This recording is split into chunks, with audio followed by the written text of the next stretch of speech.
within the ecosystem, you need a number of different ingredients. You need to assemble the different parts, you need the fuel to make it happen, and then you need to ignite that.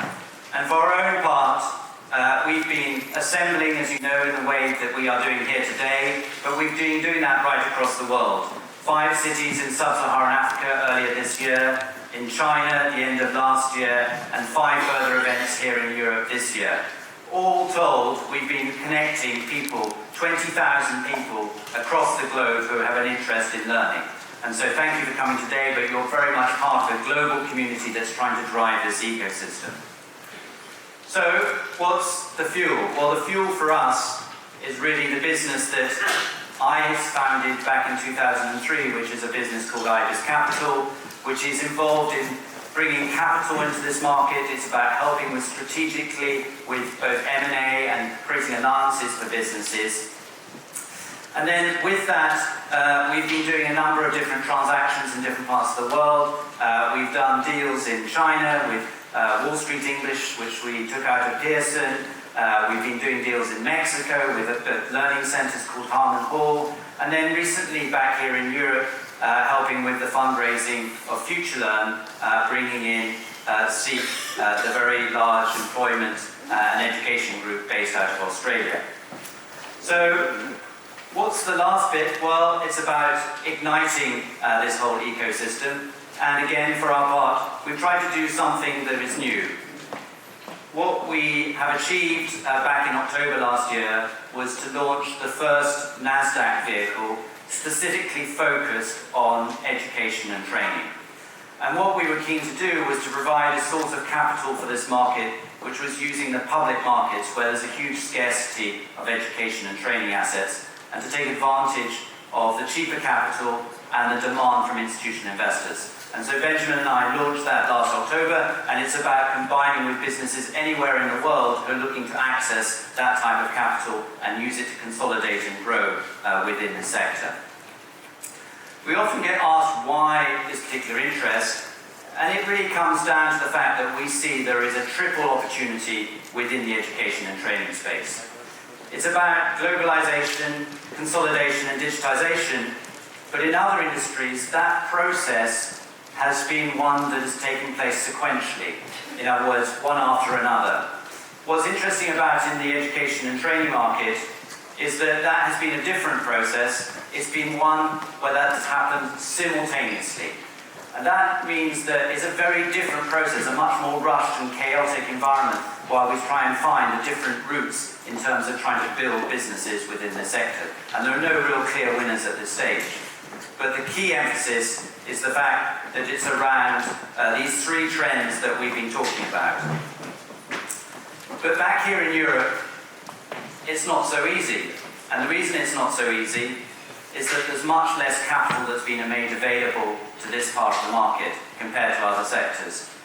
So, by way of example, only 8%, which represents of the 8.1 billion amount of money that have been invested into the education EdTech sector, have been done in European companies. And if you compare that to places like China and the US, you can see how we're disadvantaged by the flow of capital into the sector. And it's really important, this capital, because that capital is about investing in skills for the 21st century. And in a competitive landscape against nations, that investment will make a big difference in the landscape for the future. And what will this mean? Well, let me hand over to Benjamin, who will explain further. Thank you, Charlie. This funding gap is the reason why EdTechXEurope exists. And I think our job collectively won't be done before we fix this. And it's important we fix this because if you take a long view, you realize, and some of you were here last year, saw this already, that EdTech and more broadly artificial intelligence and learning are about to become the main economic driver of the 21st century. So put very simply, the pre-industrial economy was about cultivation and extraction to maximize food and resources.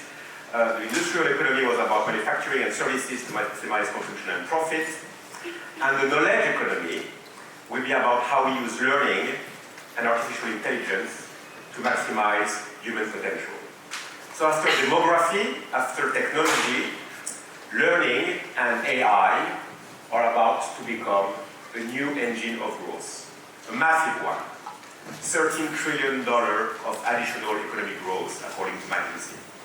That's massive. Just to put things in perspective, $13 trillion, that's a new China popping up in 10 years, or 2/3 of a new North America or EU, without the need for a trade war. That's the equivalent of 6 times the global oil industry, without any adverse impact on the environment. So that's pretty big, and so that's why we think that learning is the new tech. Learning is the new tech is also what 30 million learners on Coursera are telling us. That's the most studied subject. The science of learning, deep learning, machine learning, how to learn, artificial intelligence, is ranking ahead Bitcoin, cryptocurrency, cybersecurity. So the most studied course on Coursera. It's also a very hot topic talked about in companies. And you've got here a quote from Chief Executive at McIntyre. I really believe the CEO needs to become the Chief Learning Officer of their company. And I don't think CEOs spend enough time thinking about learning in their organization. And what's interesting here is the semantic shift. 10, 15 years ago, we could have read the same sentence with the word technology in it. And it's now replaced by learning. So we start to hear tech companies priding themselves and talking about being learning companies or knowledge companies. We hear much more about CLOs than CTOs. Venture capitalists and tech investors soon will say, well, we'd like to invest in knowledge companies. Learning is the new tech as well because AI and AI in education is actually the fastest growing segment in education. It's today 900 million. It will grow by 10x in 2030 to 9 billion. So all these are very clear signals. And there are very clear signals that we're entering a new phase of deep disruption in education, much deeper than before. And if you think of it, let's move back 5-6 years ago. Back in 2012, 2013, we were at a moment of what I call the Spotify moment in education. EdTech was mostly focused on digitization of content, using light technology that was already proven and adopted in other industries like publishing, music, gaming. And how many times did we hear, we are the Netflix of education, we are the Spotify of education, we are the YouTube of education. And 2013 was also the golden age of EdTech. It was a record year. 573 startups created that year in EdTech. That number declined in 2014, 15, 16, 17. And 6 years later, I think we are reaching what I would call the genomics moment in education. Innovators are focusing on data and efficacy using, this time, deep, much deeper technology. Focusing on data, efficacy, using neuroscience and deep learning. And we start to see as well a new generation of innovators blossoming. This year, or in the past 18 months, we've seen more than 75 AI EdTech startups created. And that number is increasing. And we start to see pioneers as well in the field. And they tend to focus on 2 efficacy drivers in education. The first one is what we call personalization and predictive analytics. And you've got here examples of 2 companies. One is Sana Labs from Sweden. Another one is Century Tech. Both of them are here today. Sana Labs is hosting as well tomorrow breakfast at the Google campus. So you can engage with them and listen to them today. And what they do is that they deliver personalization at scale, and that was very difficult to do, and they use machine learning to do this. So that's one driver. The other driver, which is an interesting one, it's engagement and behavior in learning environment. That's a very neglected field, and we start to see new companies focusing on it. One is in the UK, for example, called Class Charts, and what they do is that they use machine learning to capture emotion and behavior in the classroom from pupils. And from there, they gather that data and they are able to suggest to teachers how to build smart learning plans to improve outcomes. But that's very interesting, and that's enabled by machine learning. Another one, which has come from China, is a company called Face++, and what they use is artificial intelligence and facial recognition technology. They capture movement of students and pupils, eyebrow spams, smiles. Yes, I know it's scary. but thanks to this, they're able to read the level of attention and understanding of pupils. So all this is very disruptive, and those companies are a great example of this new wave of disruption. But I think to understand really what's coming up, to really understand the level of disruption that we're going to be facing, we need to look outside the classroom. We need to look at what's happening in the factories. We need to look at what's happening in the workplace. Because for centuries, the future of education has actually been driven and influenced by the future of work and production. And today is no exception. So thank you, Benjamin. So for us, both education and the workplace are inexorably linked. And so talking about one without the other, in our view, is a path to nowhere. And there's transformation that's having a huge impact in terms of the industry, and that transformation is creating a huge skill gap in the marketplace. And it's estimated currently that the impact of that mismatch between the supply of skills and what is demanded in the marketplace is costing the economy globally $13 trillion. So it's not inconsequential in terms of the impact of this particular challenge. And with this challenge, the issue that then has arisen is that we've looked for quick fixes. We haven't looked for long-term systemic change. What we've done is respond very quickly to this mismatch, and by trying to effectively put a plaster over this little, what we see as a gaping wound.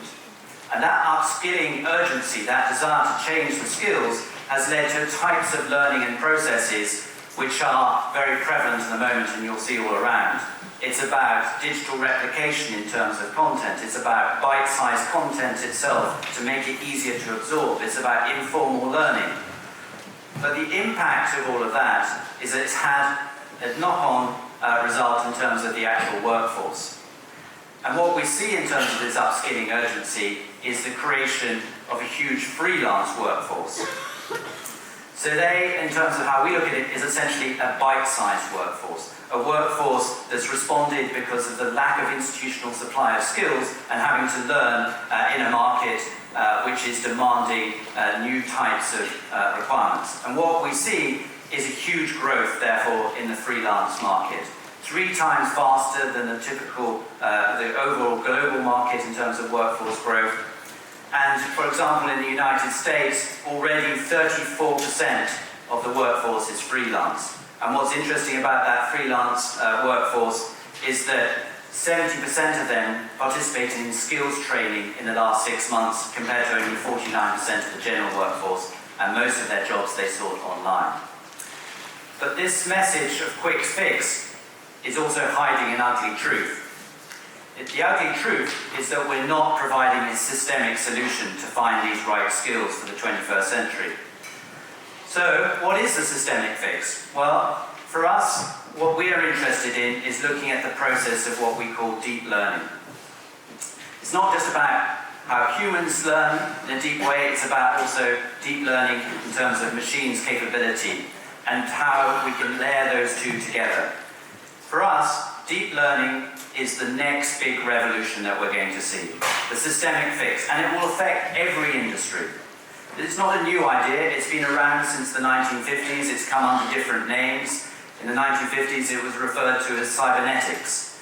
But today what we're looking at is deep learning or artificial neural networks, and what's interesting is about creating an iterative process of learning with multiple layers which are more similar to the way that the human brain actually understands and interprets and manages data and information. And crucially, that data that comes out of that deep learning process is then reinvested and goes back in as an input and creates this learning process. The output of all of this is experiential data, a different form of data which is informed by what is actually happening in the real world. And that is a key, I guess, derivative as we start to understand this space and how it's going to affect us in years to come. The application of deep learning is really the magic already of what we see behind some of the things in consumer tech and enterprise tech. We see tractors that use computer vision to identify weeds and pesticides are applied, and consequence of that is that about 90% of pesticide use can be reduced by using this deep learning and integrating it into enterprise-type technology. There's been, obviously, significant change over time. The first change that, in terms of wave of software, was disrupting the PC market, PC software market, and we had industries like accounting and publishing affected. The second wave was the creation of huge tech giants like Google. But the third wave for us is deep learning, and it will reach out in terms of software, as I've said, into all sorts of different industries, and very much into the world of education. And as Mark Andreessen has said, software is eating the world. So for us, deep learning is where our focus should be. But to have a sense of the progress that's being made, let's look at the size of artificial neural networks, which is another name for deep learning, and looking at what progress has been made. Back in the 1960s, we were equivalent of a sponge. And what's interesting is that this is similar to Moore's law. Every 2.6 years, we've been doubling the size of the artificial neural networks. So by 2015, we're up to being an ant. Today, we're frog-like. But what's interesting is that by 2060, the size of artificial neural networks will be of the equivalent size and capacity of the human brain. And so the impact for deep learning and the integration of that into our world will be huge. So how will it turn up in our world? Well, for us, it's not a competition between robots and humans. What to us is interesting is the layering of those two capabilities. And that's where we see the most amount of excitement for the future. What we call cobots, working alongside humans, as for example in this picture, so no longer having production robots fixed to one place with a simple track of instructions to follow, something that's layered in and interacts physically with humans. And you may think this is fanciful, but today already 2% of industrial robots are cobots. And by 2025, which is not that far off, 90% of robots will be cobots. So, from our perspective, this is the one to watch in terms of how this integration is going to happen. And collaboration might have felt somewhat different back in 1975, when collaboration was much more in the world of love, but we're now in the world of data. And data, back in 2014, was an obsession with data. Pretty much any data was interesting at that stage. But for us, it's where that data goes. And for us, as we've talked about, it's about experiential data. And experiential data is now turning up in lots of different forms. And one of the more interesting ones which we want to explore is the emergence of what we call digital twins. Digital twins allow us to replicate in the digital world, both for humans and for machines. And this way we can enhance the learning experience for both. And we create more data points out of that. And it's something that's already happening. A survey by Gartner has shown that companies are already starting to adopt this in a big way in terms of trying to create replications in a digital world.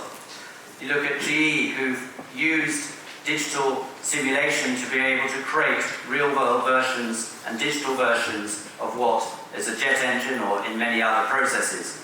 And what's fascinating is it starts to be able to give you a glimpse of the future as well as the past. So in the case of a digital version of a jet engine, you can identify and run that jet engine, say for 10,000 hours, as an exact replica of the real-world version of it and see what happens. And it's better obviously to see where those fault lines appear in the digital version after 10,000 hours than in the air.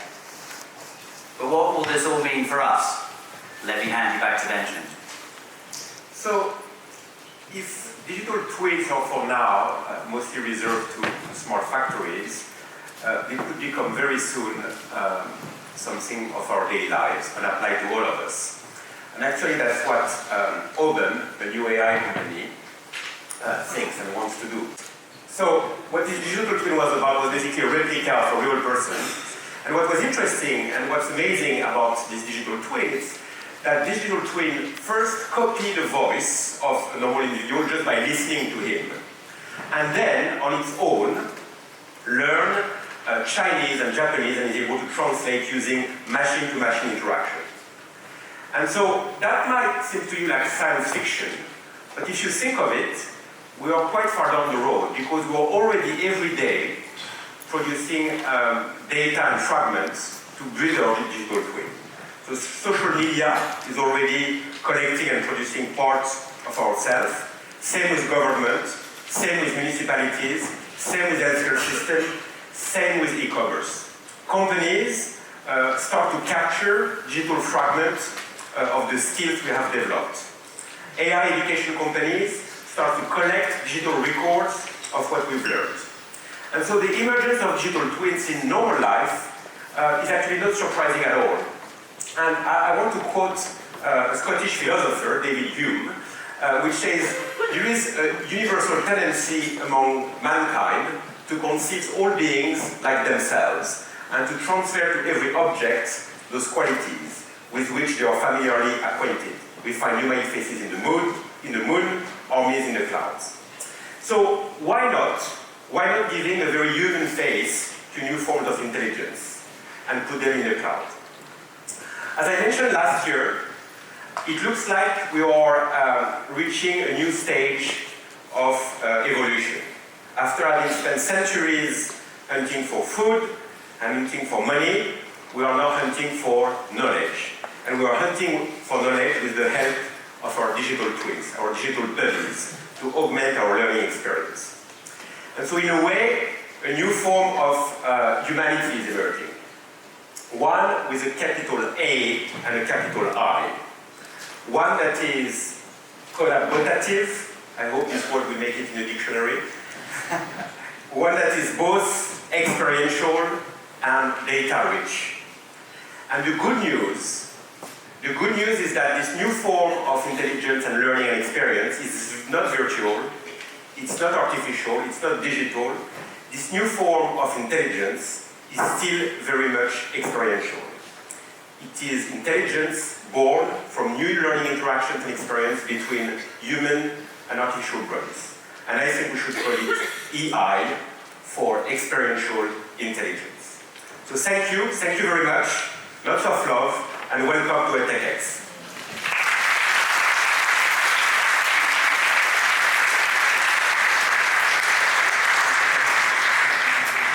And I'd like to now welcome on stage Michelle and Dan, who will tell you a bit more about the program